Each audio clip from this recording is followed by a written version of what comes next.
أعوذ بالله من الشيطان الرجيم. بسم الله الرحمن الرحيم. الصلاة والسلام عليك يا رسول الله. الصلاة والسلام عليك يا حبيب الله.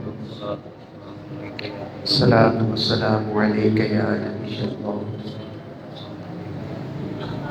وعلى آلك وأصحابك يا نور الله.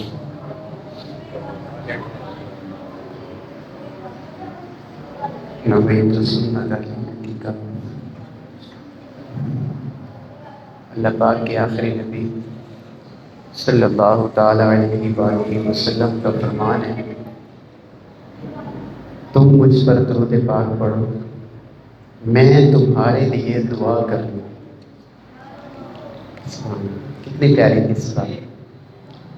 واضح طور پہ فرمایا تم درود پاک پڑھو، میں دعا کروں. اللہ کے نبی صلی اللہ تعالی علیہ وآلہ وسلم کی دعا کے کیا کہنے. حضور دعا فرمائیں، کنکریاں کلمہ پڑھیں. سرکار دعا فرمائیں، درخت بارگاہ مصطفیٰ میں حاضر ہوں. حضور دعا فرمائیں، اللہ تبارک و تعالی چاند کے 2 ٹکڑے فرما دیں. سرکار دعا فرمائیں، سورج واپس پلٹ آئے. حضور علیہ السلام کی دعا ایمان والوں کے لیے رحمت، دل کے لیے سکون، قبر کے اندر نور، میدان محشر میں مغفرت کا سبب بنے گی. جس کو بھی دعائے مصطفیٰ چاہیے اسے چاہیے کہ وہ سرکار علیہ السلام پر درود پاک پڑھا کرے. صلو علی الحبیب صلی اللہ تعالی علی محمد وعلی آلہ وصحبہ وبارک وسلم. آج بڑی 11ویں شریف کا دن ہے. حضور غوث پاک رحمۃ اللہ تعالی علیہ، اولیاء کے سردار، ولیوں کے سردار، پیران پیر شیخ عبد القادر جیلانی رحمۃ اللہ تعالی علیہ 470 ہجری کے اندر بغداد کے ایک قصبے جیلان کے اندر پیدا ہو گئے. ماں کے پیٹ سے پیدا ہوتے ہی الصلاۃ والسلام علیک یا حبیب اللہ، الصلاۃ والسلام علیک یا نبی اللہ وعلی آلک واصحابک یا نور اللہ.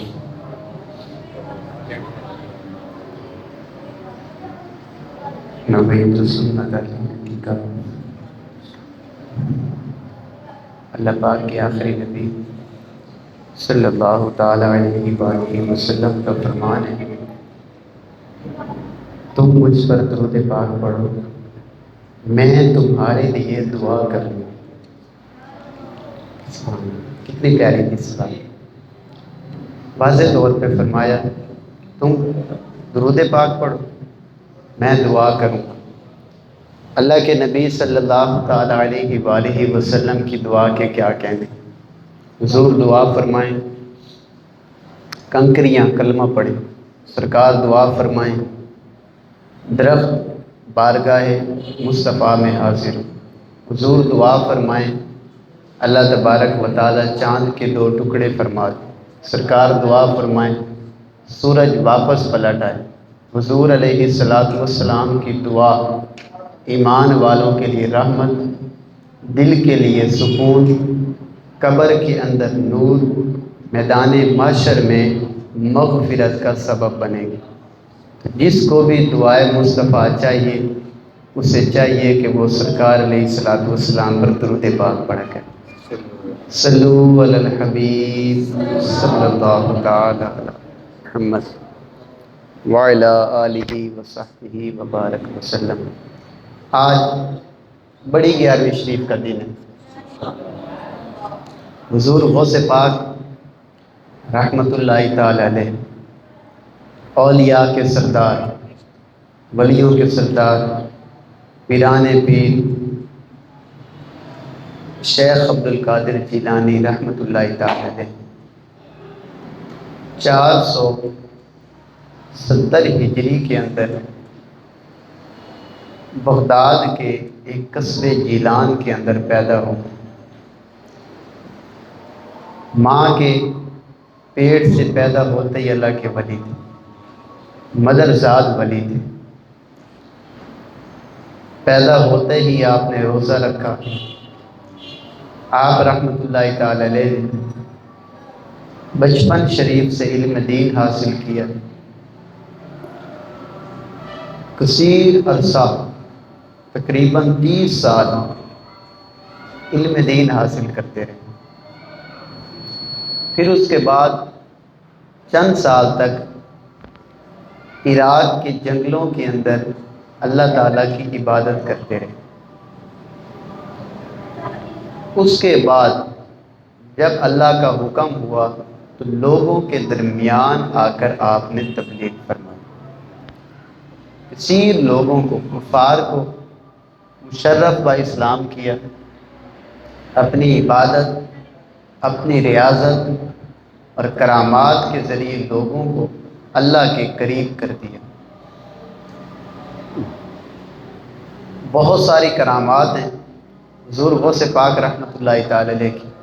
بالخصوص میرا جو بیان ہوگا وہ اولیاء کرام رحمۃ اللہ علیہم کے متعلق جو عقائد رکھنے چاہیے ان کے بارے میں اللہ اور اللہ کا رسول کیا فرماتا ہے، اس حوالے سے ہو۔ انما ولیکم اللہ ورسولہ والذین آمنوا الذین یقیمون الصلاۃ ویؤتون الزکاۃ وہم راکعون ومن یتول اللہ ورسولہ فاولئک حزب اللہ هم الغالبون۔ سورہ مائدہ ہے، 6 پارہ ہے، 2 آیات کریمہ کی میں نے تلاوت کی ہے۔ اللہ تبارک و تعالیٰ نے ارشاد فرمایا کہ بے شک ولی کا لفظ جو بولا جاتا ہے اس کا جو معنی ہے محبوب، پیارا، ایک یہ معنی ہے۔ ایک معنی ہے مددگار۔ اللہ تبارک و تعالیٰ فرماتا ہے قرآن کریم میں اور بھی کئی مقام پہ اس لفظ کو فَإِنَّ اللَّهَ هُوَ مَوْلَاهُ اس طرح بھی استعمال کیا، اور سرکار علیہ السلام کے لیے بھی استعمال فرمایا۔ یعنی ایک مقام پہ نہیں، اور بھی کئی مقام پہ اس لفظ کا اطلاق ہے۔ یہاں ولیکم اللہ فرمایا کہ تمہارے مددگار کون ہیں؟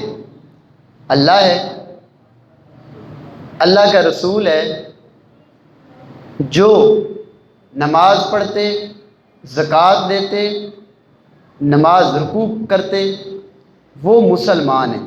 یہ 3 طرح کے لوگ اللہ تبارک و تعالیٰ نے بیان فرمائے کہ جو تمہارے مددگار ہیں، تمہاری مدد کرتے ہیں۔ اگر دنیا کے کسی معاملے کے اندر ان سے تم مدد طلب کرو تو یہ تمہاری مدد کریں گے۔ اللہ تبارک و تعالیٰ قرآن پاک میں یہ فرما رہے ہیں وَلِيُّكُمُ اللَّهُ وَرَسُولُهُ، اللہ اور اللہ کا رسول تو مددگار ہیں ہی ہیں۔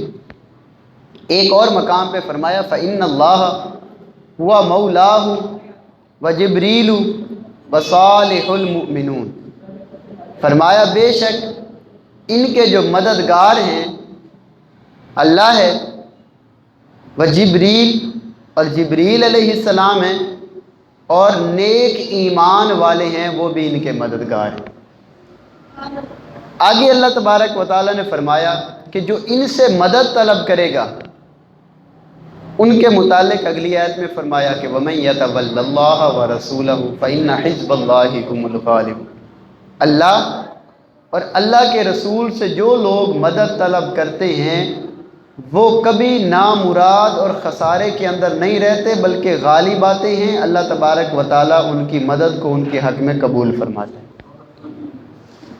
فَأُولَئِكَ حِزْبُ اللَّهِ، جو اللہ اور اس کے رسول اور ایمان والوں سے مدد طلب کرے، اللہ جل شانہ قرآن میں فرماتا ہے کہ یہ اللہ کا گروہ ہے۔ اور یاد رکھیے گا اللہ تبارک و تعالیٰ جو بندوں کی مدد فرماتا ہے، مخلوق کے اندر بندے کا کسی اور کی مدد کرنا، یہ اللہ ہی کی مدد ہوتی ہے۔ ہم یہ کہتے ہیں کہ کوئی شخص کسی میں اتنی قدرت نہیں ہے کہ وہ بغیر اللہ کی عطا کے اور اللہ کی مرضی کے وہ اپنے ہاتھ کو یہاں سے اٹھا کے یہاں رکھ لے، اتنی بھی طاقت نہیں۔ کوئی شخص دنیا کا کوئی کام کرتا ہے، کوئی فعل کرتا ہے، کسی کی مدد کرے، کسی کے ساتھ بھلائی کرے، خیر خواہی کرے، کسی کو کچھ عطا کرے، کچھ بھی کرے، جتنی مخلوق ہے، اللہ کے انبیاء ہیں، اللہ کے رسول ہیں، اللہ کے اولیاء ہیں، صدیق، شہداء ہیں، عام لوگ ایمان والے ہیں، یہ سارے کے سارے اللہ کی مرضی سے اور اللہ کی عطا سے مدد کرتے ہیں۔